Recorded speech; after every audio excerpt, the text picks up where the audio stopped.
Hello, नमस्कार और आदाब सब मेरे दोस्तों को आपके दोस्त और गाइड इरफान की तरफ से एक बार फिर आपके अपने चैनल एस्ट्रो असुरेंस पर। हम सबके पास ग्रह हैं किसी न किसी भाव में, और मैं पहले ही बिस्तर से समझा चुका हूं कि किस भाव में कोई ग्रह कैसी विशेषताएं लाता है, कैसे रंग, कैसे मौके, कैसी संभावनाएं और कैसे इम्कानात। हम पूरी सीरीज कर चुके हैं सभी 9 ग्रहों की तमाम भावों में। बहरहाल ये सीरीज जो मैं कर रहा हूँ वो ये है कि स्नैपशॉट में देखें कि कौन सा ग्रह किस भाव में सबसे बेहतरीन इस्तेमाल हो सकता है उसकी खूबियों के आधार पर। और ये ज्यादा जरूरी है क्योंकि आप कैसे भी उस ग्रह का फायदा उठा पाते हैं किसी भाव में उसकी विशेषताओं के आधार पर। तो मैं कर रहा हूँ सीरीज अलग अलग ग्रहों की अलग अलग भावों में, लेकिन यहाँ मैं ज्यादा जोर दूंगा कि आप किसी ग्रह का पॉजिटिव इस्तेमाल कैसे करें किसी भाव में, क्योंकि कुछ ग्रह कुछ भावों में ज्यादा पॉजिटिव होंगे, कुछ भावों में न्यूट्रल होंगे और कुछ भावों में उतने पॉजिटिव नहीं होंगे बल्कि चैलेंजेस भी लाएंगे। तो मैं सीरीज कर रहा हूँ इस तरफ ज्यादा कि किस तरह बेहतरीन नतीजे निकाले जाएं कुछ ग्रहों के कुछ भावों में। तो मैं करने वाला हूँ सीरीज एक ग्रह की अलग अलग भावों में उसकी यूटिलिटी के आधार पर कि कैसे बेहतरीन निकाले जाएं उसकी खूबियां उसकी अपनी फितरत से। और इसलिए मैं शुरू करना चाहता हूँ उस ग्रह से जो अच्छा है तमाम भावों में। जब बात आती है बेहतरीन नतीजे देने की, ज्यादातर भावों में कोई ग्रह नहीं हरा सकता इस ग्रह को, क्योंकि बाकी सब ग्रहों में कोई न कोई चैलेंज होगा किसी न किसी भाव में। लेकिन ये ग्रह जिसके बारे में मैं बात करूंगा वो अच्छा है तमाम भावों में। ये कौन सा ग्रह है जिसकी बात कर रहा हूं मैं बात कर रहा हूं ग्रह बुध की, जो बेहतरीन नतीजे देता है तमाम भावों में। अगर वो किसी ऐसे भाव में हो जहां सबसे बेहतरीन नतीजे न भी दे तो भी वो कुछ अच्छा स्वाद देता है उस भाव को, उस भाव के इलाकों से। अगर आप सही से इस्तेमाल करो तो फिर आप पॉजिटिव पक्ष पर फोकस कर सकते हैं, निगेटिव पक्ष से बचते हुए, और उन निगेटिव चीजों से बच सकते हैं। और क्यों कह रहा हूं मैं कि बुध सबसे बेहतरीन है तमाम भावों में, खासकर आज के दौर में जहां आपको चाहिए प्रैक्टिकलिटी, लॉजिक, बुद्धि, इंफॉर्मेशन, कम्युनिकेशन स्किल्स और अलग अलग माध्यमों से बातचीत करने की काबिलियत। बुध बादशाह है आज के दौर में जब बात आती है लॉजिकल रीजनिंग, प्रैक्टिकल फैसले लेने की, आपकी बुद्धि के आधार पर, आपकी होशियारी के आधार पर। और तो और बुध लगभग हर भाव में अच्छा ही करता है, क्योंकि जिंदगी के लगभग हर पहलू में आज के दौर में आपको चाहिए लॉजिक, चाहिए प्रैक्टिकलिटी। हर में नहीं लेकिन लगभग हर में। तो कैसे करता है बुध अच्छा किस भाव में, और कैसे निकाले बेहतरीन नतीजे तमाम से? ठीक है, पहले भाव में बुध यानी लग्न में ये बहुत ही मजबूत पोजीशन है बुध के लिए। अब ये इतनी मजबूत क्यों है? क्योंकि यहाँ बुध बुद्धि, लॉजिक, प्रैक्टिकलिटी का ग्रह है, तो इंसान की पूरी जिंदगी लॉजिकल रीजनिंग, प्रैक्टिकलिटी, गहराई से सोचने, सोच समझकर फैसले लेने पर आधारित होती है। बिना सोचे किसी भी सिचुएशन में कूदना नहीं, और कोई भी फैसला लेने से पहले चीजों का गहरा तज्जिया करना। और यही वजह है कि बुध पहले भाव में बहुत अच्छा है। अब अगर आपके पास बुध पहले भाव में है तो एक ही चीज है जिसका ख्याल रखना है कि इंसान बहुत होशियार हो जाता है, बहुत बुद्धिमान हो जाता है, बहुत सारी जानकारी बड़ी आसानी से ले सकता है। और क्योंकि वो इतना बुद्धिमान है, होशियार है, अच्छा है, प्रैक्टिकल है, लॉजिकल है और शार्प है, वो कई बार वो औरत दूसरे लोगों को नीचा दिखाता है जो उसके जितने होशियार नहीं हैं, उसके जितने शार्प नहीं हैं या उसके जितने बुद्धिमान और जानकार नहीं हैं। और ये शख्स बहुत शार्प होता है, उसके बोलने का ढंग भी बहुत ही तेज होता है। तो आपको बुध के साथ लग्न में बस एक चीज से बचना है कि बहुत अकड़ न हो। बुध दूसरे भाव में भी एक बेहतरीन पोजीशन है। वजह यह है कि दूसरे भाव में वृषभ की एनर्जी होती है, पैसे की एनर्जी।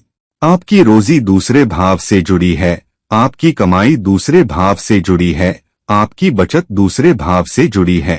तो बुध यहाँ आपको बहुत ही तज्जियापसंद बनाता है कि पैसा कहाँ से कमाना है, क्या कोई नौकरी या कोई धंधा आपको पैसा देगा या नहीं। और आप बहुत ही तज्जियापसंद बनते हो पैसा कैसे खर्च करना है, यहाँ तक घर के खर्चे भी। आप बहुत प्रैक्टिकल तरीके से पैसा खर्च करने के तरीके और पैसा न खर्च करने के तरीके भी देखते हो। खासकर दूसरा भाव खाने का भी है, खाना खाने का, बाहर खाने का। तो ये शख्स बहुत चुनिंदा और नखरेदार होगा कि कहाँ खाए और कैसे खाए और कहाँ खाने जाए। तो कुल मिला के ये एक बेहतरीन पोजीशन है पैसे के साथ प्रैक्टिकल अप्रोच रखने के लिए।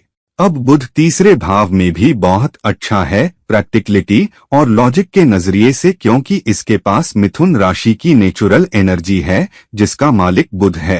तो ये शख्स बन सकता है एक बढ़िया कम्युनिकेटर, बढ़िया ब्रांड एम्बेसडर, बढ़िया सेल्स पर्सन, दूसरों को बड़ी आसानी से अपनी तरफ कर सकता है, बढ़िया ब्लॉग लिख सकता है। किसी भी ऐसे काम में बहुत अच्छा होगा जहां हाथों की जरूरत हो, और साथ ही बहुत तज्जिया पसंद और सोच समझकर फैसला लेने वाला होगा अगर वो अपने पैरों पर खड़ा होना चाहता है और किसी के नीचे काम नहीं करना चाहता। तो बेहतरीन पोजीशन है बशर्ते आप जानते हो कैसे अपनी बुद्धि को इस्तेमाल करना है ज्यादा आत्मनिर्भर बनने के लिए और अपनी कम्युनिकेशन स्किल्स को अच्छी तरह इस्तेमाल करने के लिए। बुध चौथे भाव में थोड़ी कम पोजीशन है दूसरों के मुकाबले। वजह यह है कि चौथा भाव घरेलू जिंदगी का भाव है और अपनी घरेलू जिंदगी में आपको सहानुभूति और समझ की जरूरत होती है लोगों के साथ, और थोड़ा इमोशनल भी होना पड़ता है और आपको इमोशंस के साथ चलना ज्यादा होता है प्रैक्टिकलिटी और लॉजिक के बजाय, क्योंकि घर में कभी कभी हर कोई उतना बुद्धिमान, होशियार और जानकार नहीं होता जितना आप होते हो। कुछ लोग इमोशन से ज्यादा चलते हैं, कुछ लोगों को सहानुभूति चाहिए, कुछ लोगों को थपकी चाहिए सीधे टोकने या डांटने से ज्यादा। और यहाँ बुध कभी कभी आपको जरूरत से ज्यादा तज्जिया पसंद बना देता है, जरूरत से ज्यादा लॉजिकल। तो अगर आपके पास बुध चौथे भाव में है तो अपने घर वालों पर आसान रहो, वरना तुम बेंतलब हलचल खड़ी करोगे जिसकी जरूरत नहीं। कम से कम घर पर तो जहाँ चाहिए प्यार और सुकून।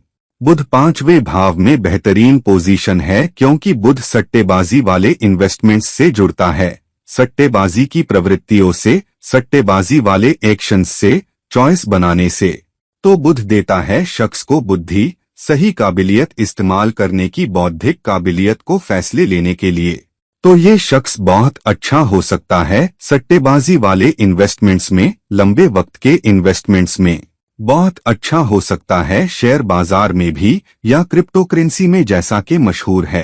तो ये एक बेहतरीन पोजीशन हो सकती है चौथे भाव में बुध से बेहतर, क्योंकि चौथे भाव में बुध दे सकता है आपको कुछ ज्यादा काबिलियत के सही फैसले करने की प्रॉपर्टी के आधार पर। वो ज्यादा तज्जिया पसंद हो सकता है कि किस प्रॉपर्टी में पैसा लगाए, कौन सी कार खरीदे। लेकिन पांचवें भाव में जिंदगी के किसी भी पहलू में इन्वेस्टमेंट के प्रति आपका पूरा रवैया बन जाता है ज्यादा शार्प।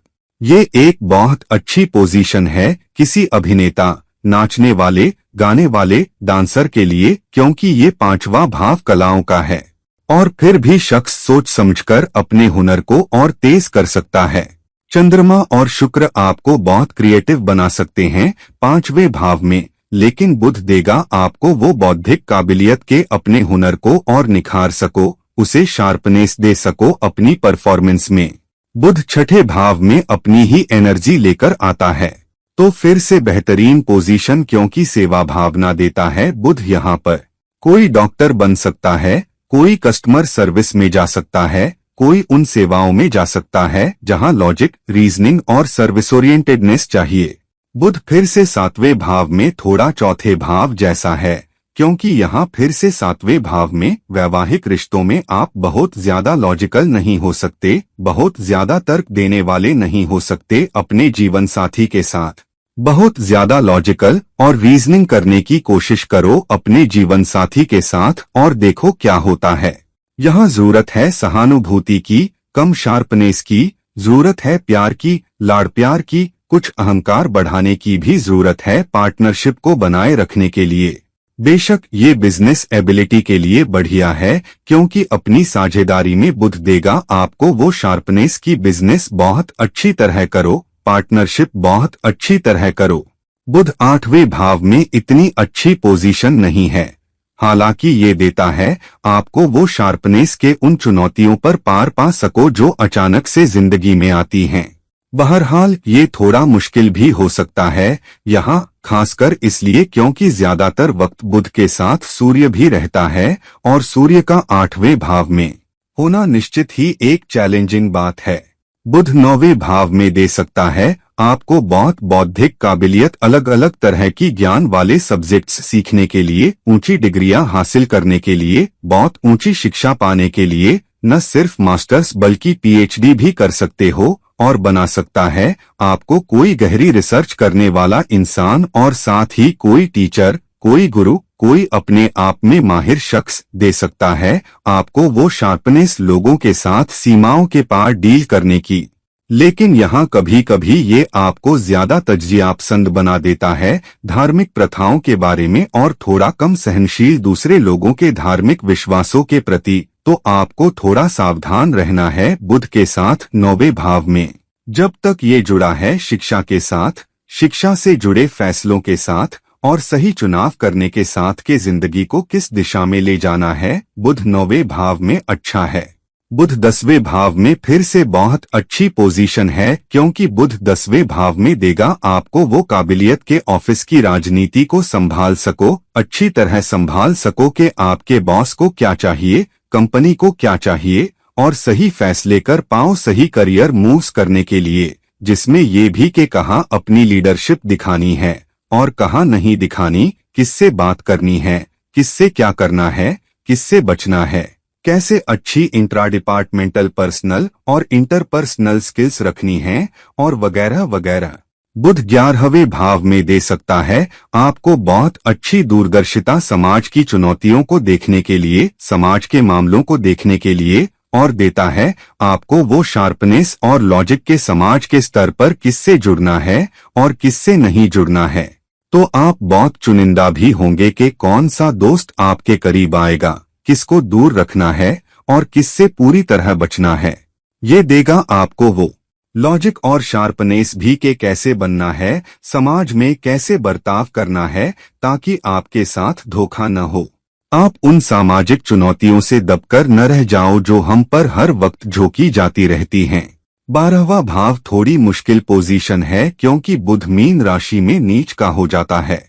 हालांकि बुध 12वें भाव में आपको बहुत क्रिएटिव बना सकता है, तो अगर आप बुध के दूसरे पहलू को तेज कर सको, न कि तज्जियापसंदी वाले पहलू को बल्कि क्रिएटिव पहलू को, नजरिया वाला पहलू को, फलसफा वाला पहलू को, तो बुध 12वें भाव में भी अच्छा हो सकता है।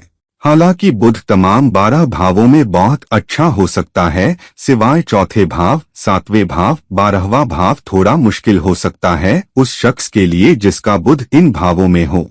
इनके अलावा बाकी के 9 भावों में बुध के पास बेहतरीन काबिलियत है आपकी मदद करने की, बहुत बहुत अच्छा करने के लिए। अगर आपके पास बुध इनमें से किसी भी भाव में है तो बुध को अच्छी तरह समझो, बुध के संयोगों को अच्छी तरह समझो, बुध की दृष्टियों को अच्छी तरह समझो कि बुध किस योग या दोष में पड़ रहा है, फिर इस्तेमाल करो बुध को अपनी पूरी काबिलियत के साथ जिंदगी में सही चुनाव करने के लिए। तो दोस्तों, इस वीडियो को लाइक करो, शेयर करो, और अगर तुम मुझसे कोई निजी परामर्श लेना चाहते हो तो नीचे दिए गए लिंक से मुझसे जरूर संपर्क करो। और किसी और वक्त किसी और वीडियो के साथ, तब तक के लिए ये हैं आपके दोस्त और गाइड इरफान, साइनिंग ऑफ। नमस्कार।